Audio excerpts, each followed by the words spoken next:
Lesson 34, we continue reading from the Yoga Sutras of Patanjali, chapter 2, Sutra 9. We have discussed the Kleshas in the previous lessons. We have arrived at the final Klesha, described in Sutra 9. Abhinivesha is the strong desire for life which dominates even the learned or the wise.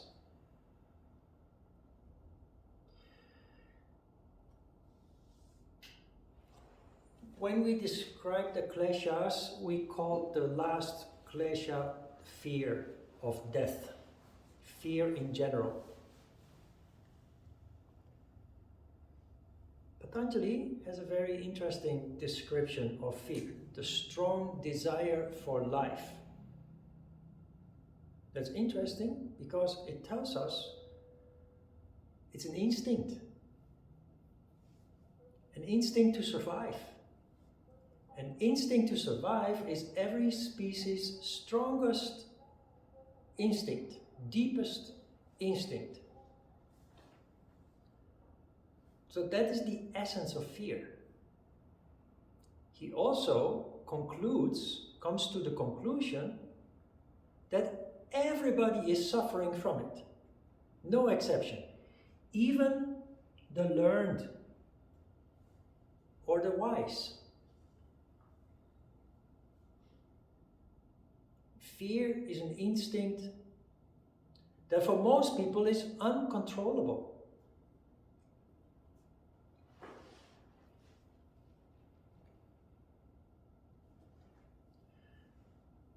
Sometimes you read in the news about a fire breaking out. It happens sometimes in nightclubs. Most often when you read about something like that, it happens in a nightclub, sometimes in a cinema. These are places that have a lot of people with very small or very few exits and entrances. The moment that fire breaks out, fear kicks in. Literally, fear of death kicks in. Then people panic. Now, if you read carefully those news articles about these kind of disasters, you realize that most people did not die from fire. Most people die. Why? Because they become trampled. They are trampled by people who panic. Several weeks ago, this happened in Itaewon. There was no fire. There were many people. All these people were there together for hours already. But the moment that it became too tight, people panicked, and that is when all hell broke loose. When people panic, they are blind. And they have no control anymore. They can't think clear anymore. So fear is really something to be reckoned with. It's really something to take serious.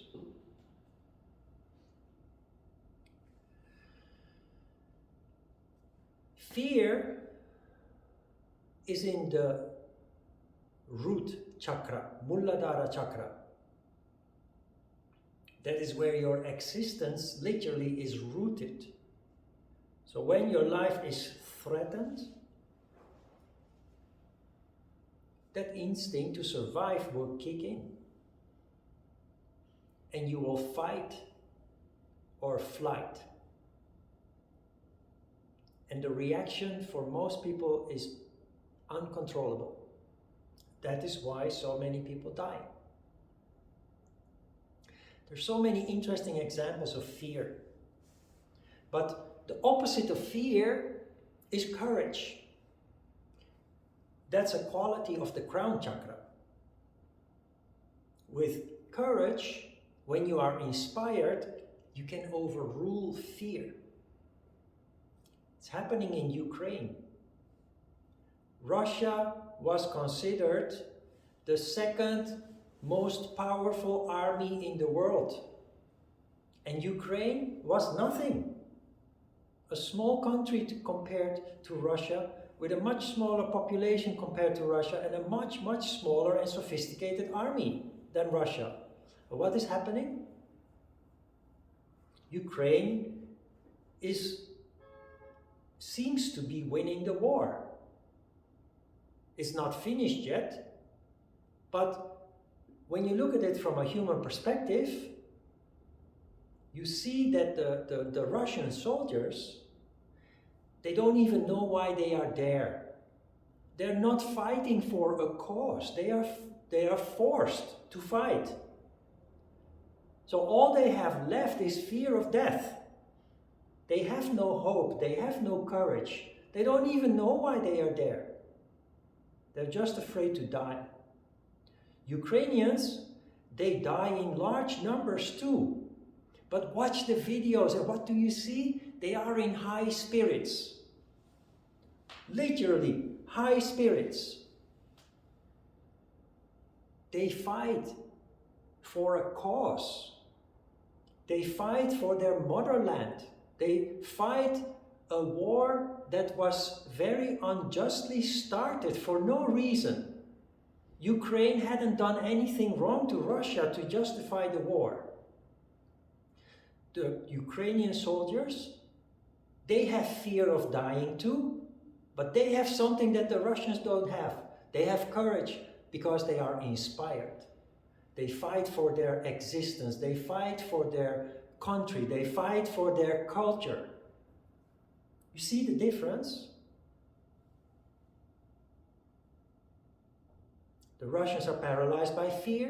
The Ukrainians know fear too, but they have another dimension. They have another quality, courage, fueled by righteousness.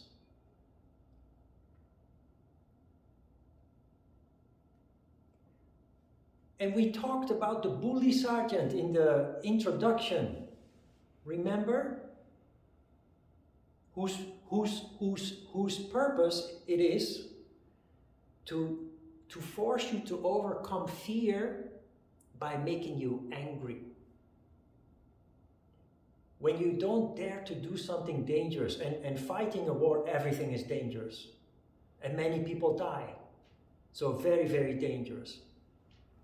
It is anger over your inability to do something that helps you to find the courage to do it anyway. Anger. That is what the bully sergeant does.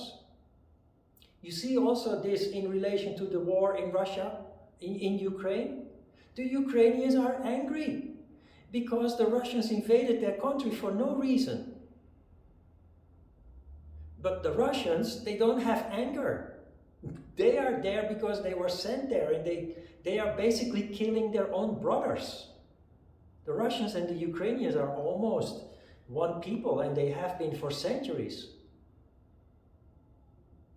But if they don't fight, they get killed by their own men.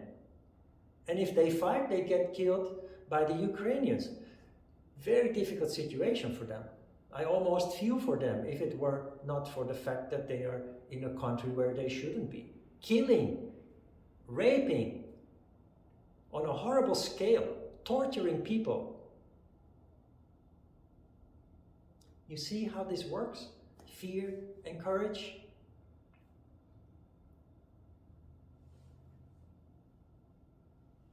So fear is not something. People who say that they know no fear, they don't exist.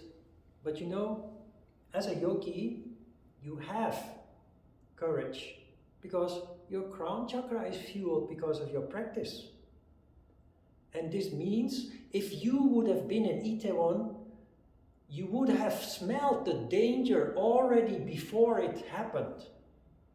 And you would have left. There were people who left. There were stories of people who decided to go to Hongik because they thought it was too dangerous there. And they survived. A yogi senses the fear, the potential for danger. You enjoy, but you feel that there is something going on that is not right. What most people are ignorant of, oblivious of. You start to feel something, the energy, the potential, the seed of what is going to happen. And you will just leave. Courage also means that when you are in a nightclub where a fire occurs and people start to panic, you take a step back and you calmly determines where the exit is. And you say, that is where I have to go. And you go there without trampling other people. Because you have the ability to stay rational while other people are losing it, literally losing it. They lose control. And as a result of their strong desire, as Patanjali calls it, the strong desire for life, out of fear, they are blind and they trample other people. The people get trampled, die often.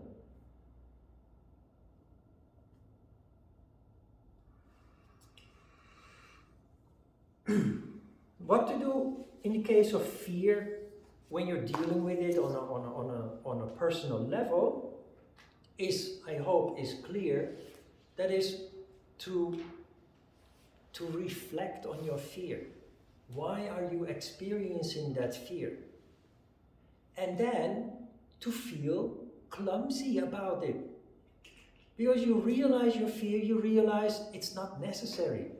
Because in many cases, almost I dare say most cases that we experience fear, it's irrational.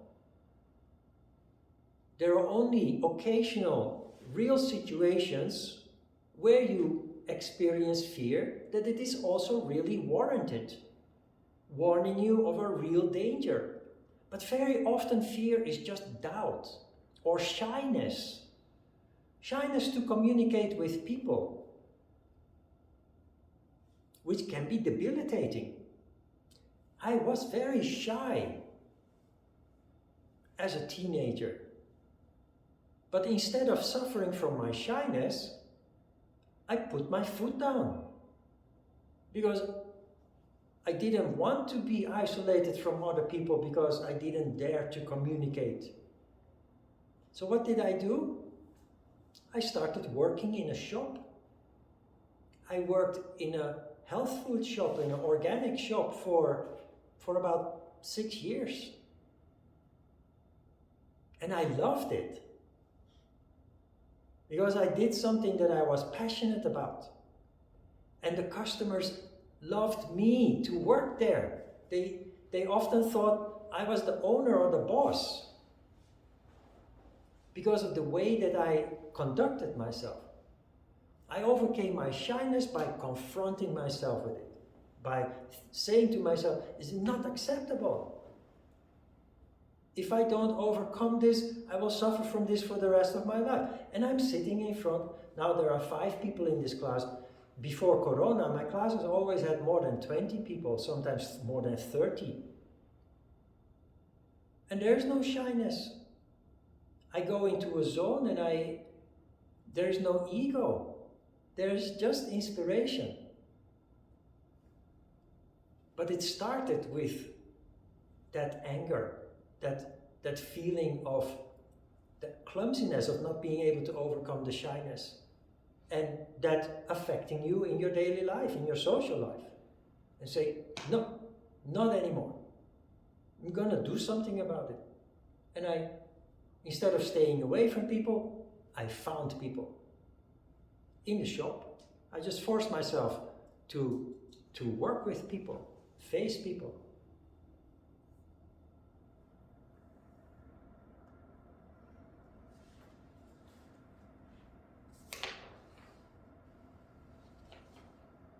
So when you fear, basically what you do is you walk back the Kleshas.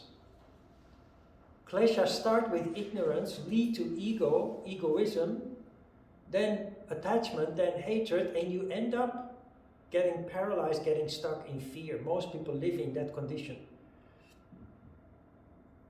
To end your suffering, because that is what the Kleshas is about, the first step is to use anger to get out of your fear.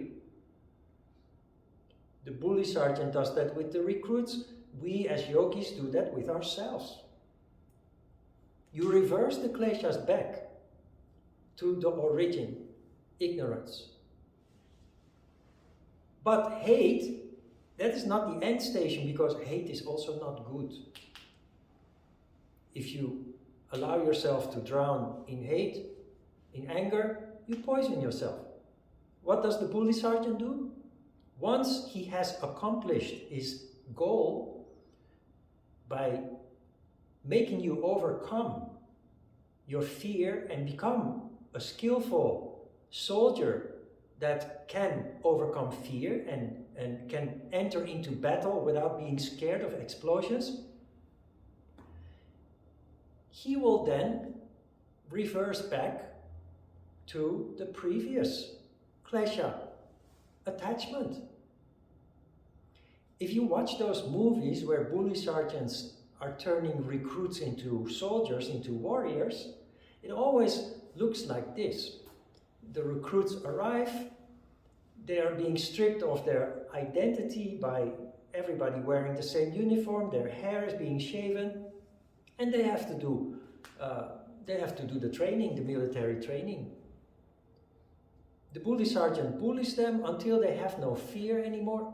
And then the next scene in the movie is that they end up in the bar with the bully sergeant, who another day they were fighting with him behind the barracks. And now they are in the bar drinking beer, and they look each other in the eye, and the bully sergeant slapped the soldier who has now become a warrior. He slapped them on the shoulders and give them some compliments. He creates some attachment so that you don't stay stuck in your anger, in your hate. So friendship then occurs, attachment then occurs. The natural next step is to bring the recruit who has now become a warrior back to ego. But that is something that happens naturally. In the beginning, you're just a greenhorn and you know nothing and you don't dare anything. You have now developed, you have grown, become stronger physically and mentally, ready for battle, ready for life. The bully sergeant has let you know that you are worthy, that you did your best and achieved a lot. And then the next step is that you start to feel a sense of achievement. You go back to yourself. That is where egoism leads you out of attachment. The bully sergeant, who is now not a bully anymore, has to let you go. You have to go on a plane or on a boat or on a train to the battlefield, or you become a reservist. But the bully sergeant is not there anymore to take care of you. So he detaches you by bringing you back to your egoism, your accomplishments, letting you know you are worthy, that you're a good warrior, and you will get this sense of accomplishment that is driven by ego, of course, a sense of pride, accomplishment. That will then allow you to fly out and not be dependent anymore, attached to the bully sergeant who guided you through everything. You're on your own now. You do this with yourself. If you are stuck in fear, you use your realization of fear, that you're being paralyzed and clumsy because of fear. You rationalize that. You use anger to generate courage to overcome the fear. But anger in itself is not good. So you then say to yourself, like the bully sergeant did to the recruit. You're only human. But there was fear before, you were afraid, but you helped yourself. You overcame your fear, you used anger, but do not stay stuck in this anger. You're only human. And the next step is that you evolve, that you feel accomplishment, and you have reversed from fear, using hatred, then going to attachment by realizing appreciation of your qualities and the things that you achieved. And then you go back to ego, realizing that you can do it, that you are worthy, that you can function on your own without support of others. And all this leads to a realization that turns ignorance, which is the cause of that whole process going down, you're now going up, ignorance turns into wisdom. The opposite of ignorance is wisdom, is knowledge, wisdom. So this sounds like a very static process, but it is something that repeats again and again in your life. Once you have resolved one issue, coming out of fear, going back to insight, you will enter into another situation or another stage in your life where you find yourself stuck again. Stuck in a job, stuck in a relationship, stuck in whatever happens in life, whatever comes across your path in life. But the thing is here that once you have gone through the process consciously, which in the beginning just takes a long time because it is a whole new approach, you become more and more skillful at it. And you stay less time, you stay shorter stuck in fear when you end up there again in a new situation, because you realize it quicker, you recognize it quicker, but you're also reversing it back, developing insight in that situation much more quickly than you did in the beginning. Because practice makes perfect. It becomes second nature that you simply approach life in that way. Every time you get stuck, you bring it back. You know what to do. And it gets easier and easier. It becomes natural, in fact.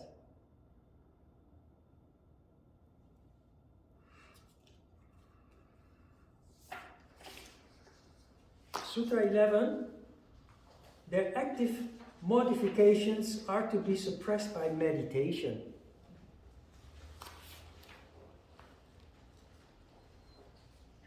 One day I gave this lecture and I told this story that explains Sutra 11. And from the recording, I put it into this file. Because I don't have that experience anymore. It happened a long time ago. It will not come as an inspiration anymore to repeat that story. So I had to write it down. Because when I was younger, I got stuck many times. And every time that I engaged in yoga, it was like seeing the light again. It was like having to reinvent the wheel time and time again. It was frustrating. Getting stuck all the time only to have to reinvent it. Because I knew if I would just have the discipline to practice yoga on a daily basis, like I did when I started, I don't get stuck. I don't fall back into life before yoga or back into emotions related to family business and all these kind of things that were really bothering me and holding me back, basically destroying me. And every time when I practiced either meditation or asana in a meditative way, the way that we do, practicing asana as it is originally intended, I would just heave a sigh of relief and feel like coming home. Because home is where the heart is. Huh? That doesn't mean your home. That home is here. And you only feel home when you stop being busy and distracted like normal people are, and you are allowed to turn your attention inwards and connect. Make soul contact with yourself. Every time when I did that, I knew that everything was all right. That everything that was happening was meant to be, and that it was leading to me fulfilling my dreams.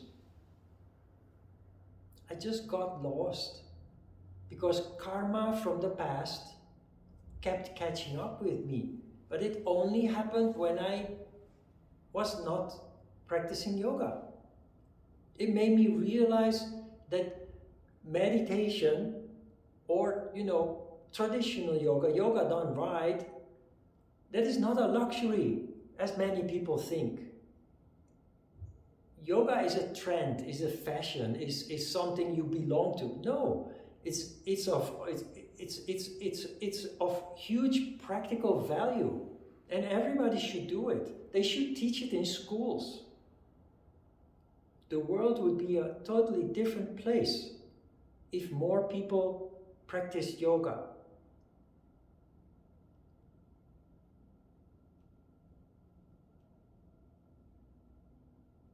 So yoga is not a fashion, is not a luxury. It's thousands of years old, if not tens of thousands of years old. And it is not. You have many people in spiritual circles who feel important. They feel different from other people who are not involved in the spiritual practices. It's a pure ego, right? So we learn about ego, we study about ego, and then we just go out and feel important and distinguish ourselves as superior beings compared to people who are not engaged. There's something not right about that, right? Have you watched Kumar? The video I advised you to watch, Kumar? It's about this. It's about this. It's about all the ego and the abuse and the fakeness of many spiritual communities and teachers. The philosophy is right, but if the philosophy is only superficial, we do not practice what we preach, we get lost because we're just human beings.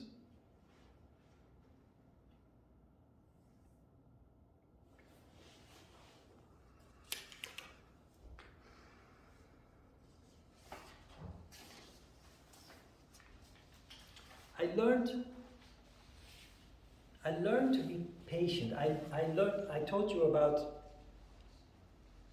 insight in patterns and logical thinking. That is what happens when you are in a meditative state.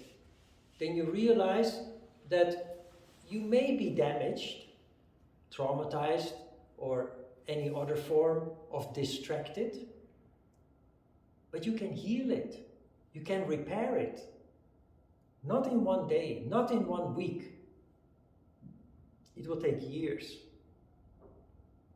But if you don't take action, you will keep suffering the rest of your life. If you start taking action, you will gradually see development, and you will take control of your destiny. Your destiny will not be controlled anymore by your past, by your karma. You become a master of the universe, as is also said in one of the sutras. The master of the universe, many people think about Star Wars or StarCraft. But master of the universe simply means being in charge of your own destiny. Your destiny not anymore determined by circumstances, which is the normal way of life. Our lives are determined, controlled by circumstances. If the circumstances are not good, not favorable, we end up not good. But we can come from a tumultuous background, a disharmonious past, and turn it into harmony, turn it into growth, development. Meditation does the trick. It really does. It's incredibly powerful. It's absolutely not a luxury or something that makes us superior to other people. It will transform your life as it has transformed my life in unprecedented ways. And you have the time to do that. That's what you see. You see that it's a process, that it takes time, and you have the time. And in the meantime, you keep yourself busy with daily chores, eating healthy food, doing regular exercise, and of course, earning money to pay the bills. But the core of your existence becomes your growth. The core of your existence becomes the path that you walk. In this, our case, that is yoga, meditative practice. And that will guide you through all the pitfalls, all the booby traps that life presents us, all the challenges and obstacles.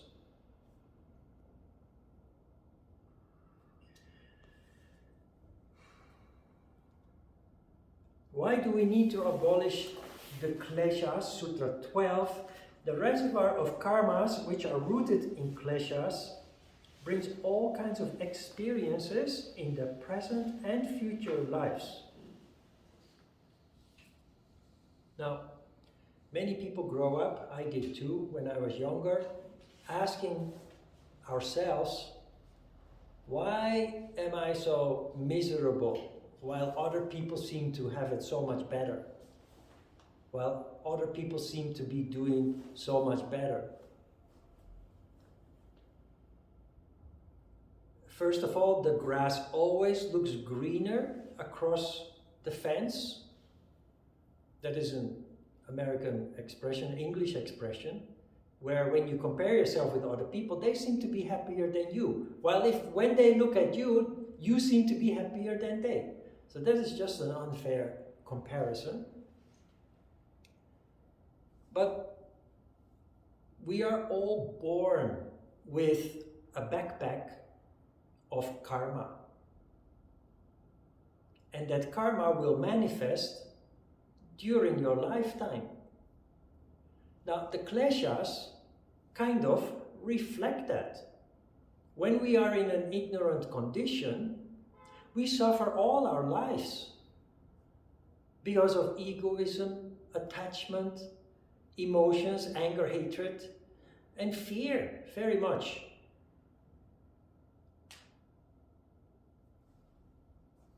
We need to get rid of the Kleshas to end that vicious cycle of suffering. But that suffering is there for a reason. So the question, why am I suffering while other people are not, is irrelevant. What is relevant is that you need to ask yourself, why am I in this situation? Why am I suffering? This will lead you to discover your particular karma.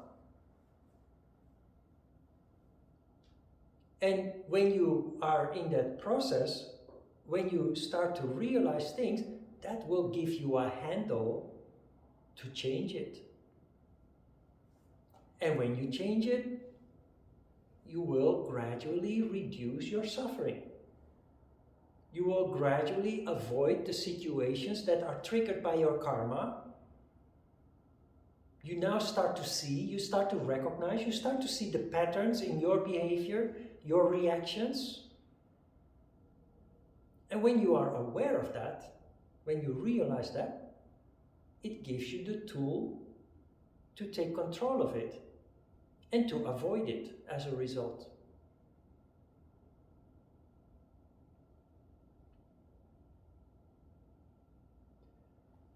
Do you understand that we are all born with a package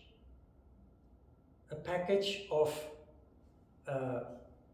traumas? And if you believe in reincarnation, that you bring experiences from previous lives with you, where you went through war, where you went through famine, where you went through natural disasters, you carry that with you. I think I told you about the day that I was on the beach with my brother, canalizing a stream that came from inland across the beach to pour into the sea. It was just a small stream. When there is rain, probably it becomes a lot bigger. But it was a small stream. And just as a play, my brother and I started to canalize it with this French man with a pipe in his mouth and his hands behind his back, observing for like 15 minutes what we were doing, and suddenly he said, "Oh, vous êtes Hollandais. You must be Dutch." He made the link. Dutch people have struggled with water for centuries. It's in my genes. I didn't know that, of course. You don't know what's in your genes.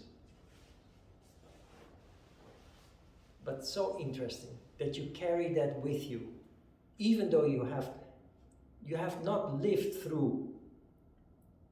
I've grown up on the 4th floor of a house. There were no floodings.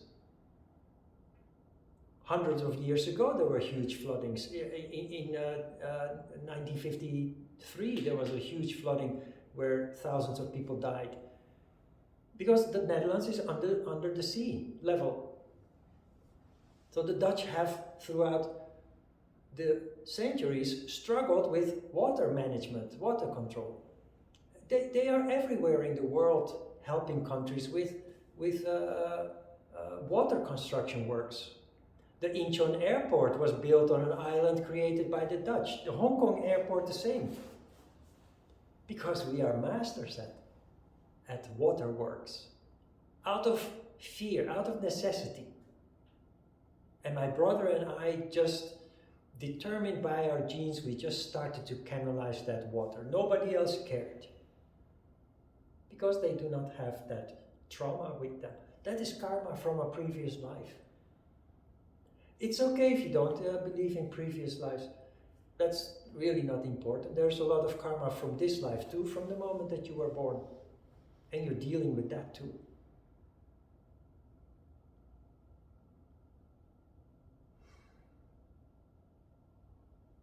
When you start practicing yoga, there's a purification taking place. We call it purification, but what is happening is that you become conscious of who you are in essence. And that includes your genetic information. That includes memories that were dormant, that you were not consciously aware of. So try to picture this. You go up, you climb up to the top of a mountain, and you're looking over the valley and the next mountain, and all you see is green. You see a sea of green, but nothing distinct, nothing particular. In this sea of green, there are big trees, there are small trees, there are bushes, there are weeds, grass, but from a distance it looks like a sea of green. Nothing distinct. That is an unconditioned person.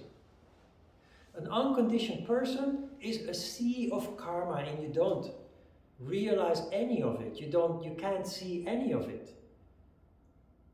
When you start practicing yoga, you develop consciousness, insight, and little by little, in a multi-year process, little by little, you investigate all these little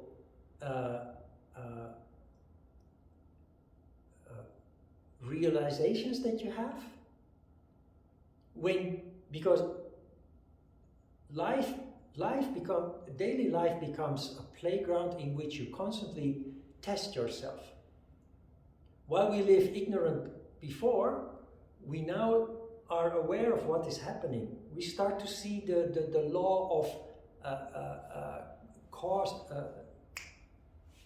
and reaction. Cause and effect. You start to see the law of cause and effect at work, action and reaction. And by seeing that, you start to put the puzzle together of who you are. What is happening in that picture of the sea of green that you see, in the beginning when you look at yourself or reflect on yourself, you just see this mass of green. But what is happening now, the purification process, as it is called, is like weeding. First you remove all the weeds and the grass. And still there's not much distinct, but it's cleaning up a little bit. Now you start removing all the shrubs, all the bushes, all the shrubs. Then you start removing the smaller trees. So all these little pieces of karma, you realize in the long term, after you have cleaned up, what remains is just 3 or 4 big trees. You have in America, in North America, Canada, United States, you have these huge trees, sequoias or redwoods, they're also called. They're more than 100 meters high. The highest is like 130 meters high. That is huge. And when you stand at the base of those trees, the tree trunks are so enormous. It's so impressive. That is what remains. And that is your core karma. And that is the only thing now that you need to work with for the rest of your life.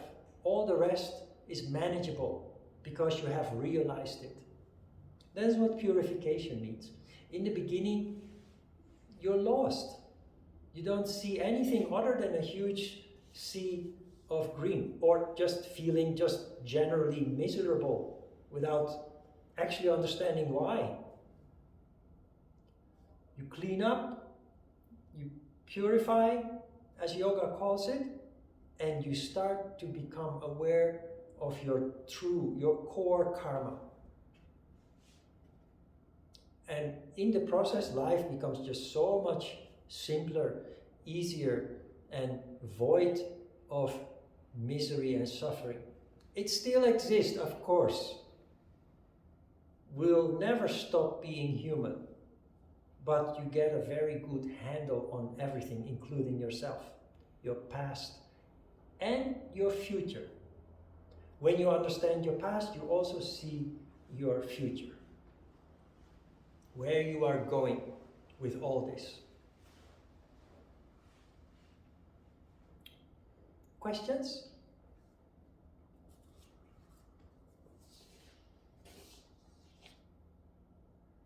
I have a question.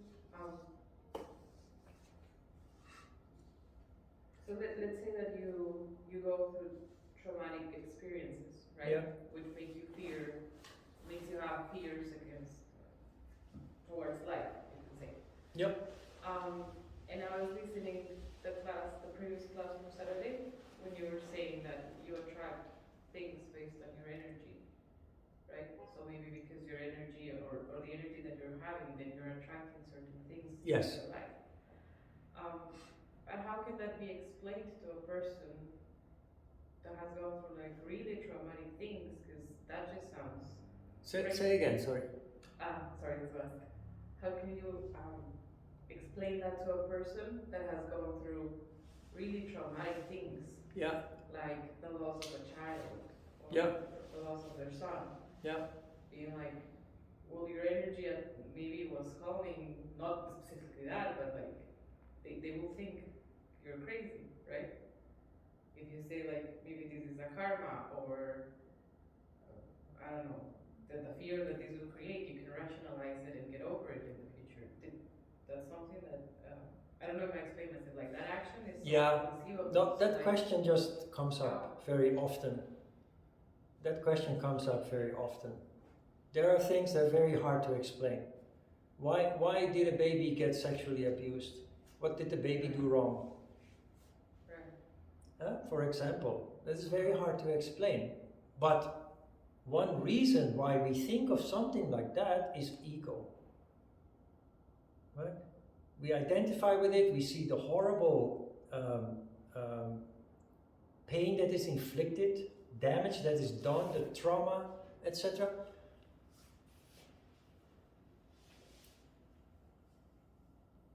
The child hasn't done anything wrong. And the mom that loses a child, we don't know what happened in that woman's life since she was born.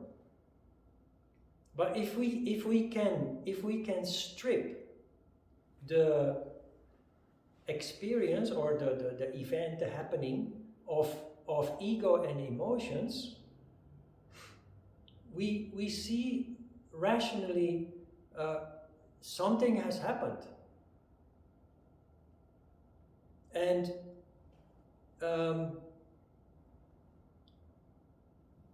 if you find it difficult to see why, first of all, life is about life and death. People die, and we find it more acceptable when they die when they're old, but difficult to accept when they're young. And understandable. But if you find it difficult to accept that these things happen because, the child didn't do anything wrong, the mom didn't do anything wrong, then you can look at it from another point of view. The universe guides you towards where you're supposed to be. And sometimes it is necessary to inflict pain to force people to evolve, to grow. It is how I became a yoga teacher. I would not have survived without my misery. What did I do wrong? But I don't think like that anymore.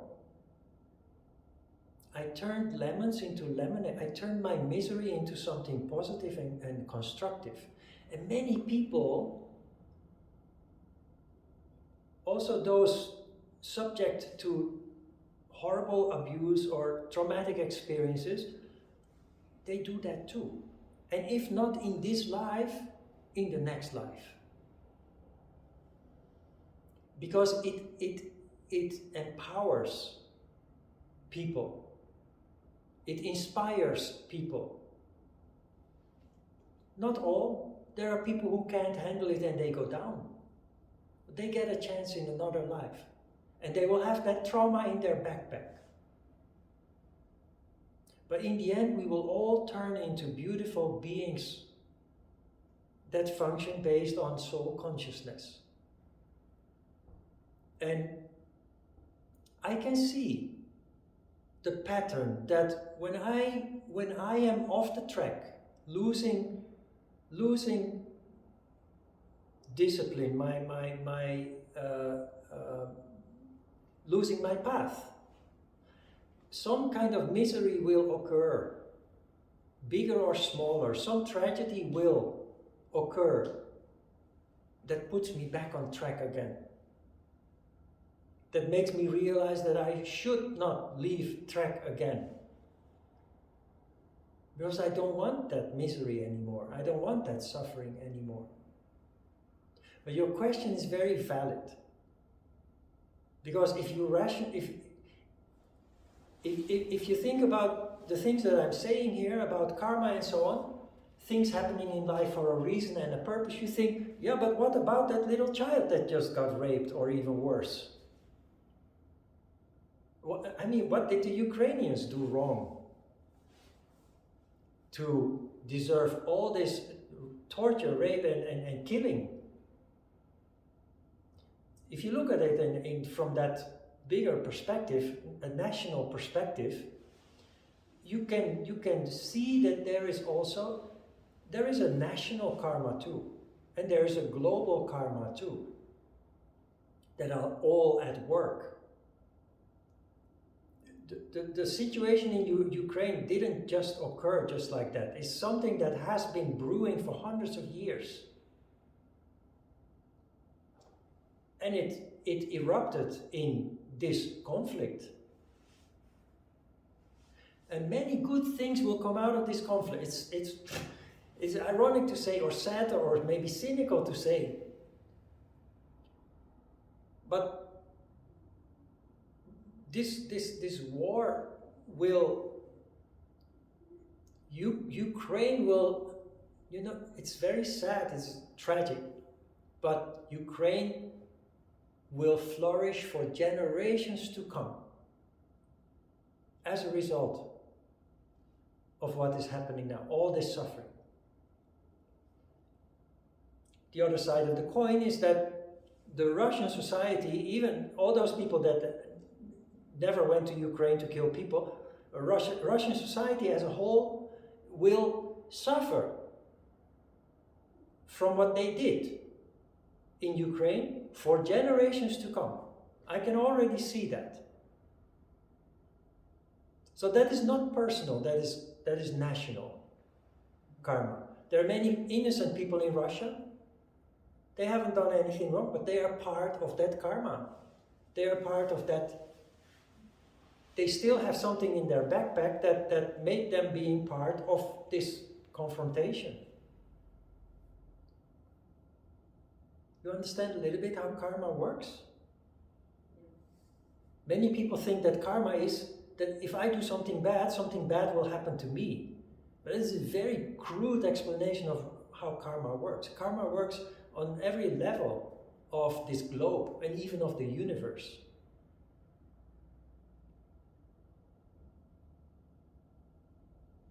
Complicated.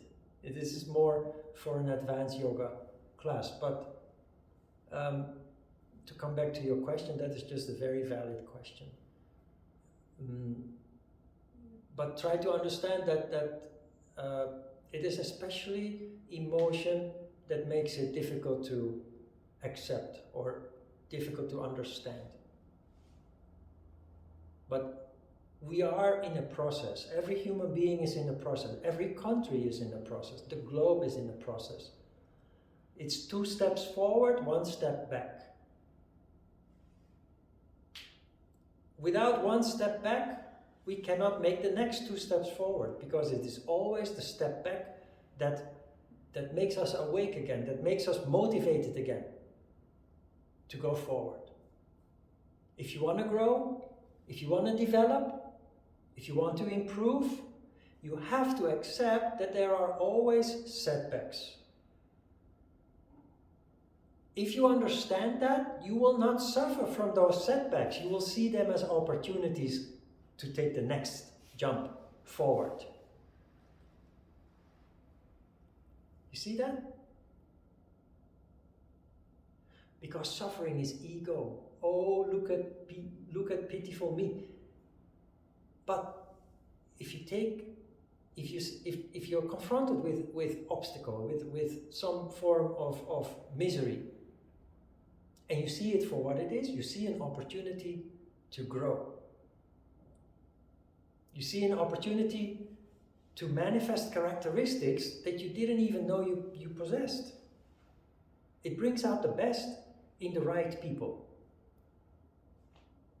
But that's only possible if you're not controlled by ego that makes you drown in your misery. That is the last thing that we must do, ever. Because that will just multiply the suffering and extend the suffering.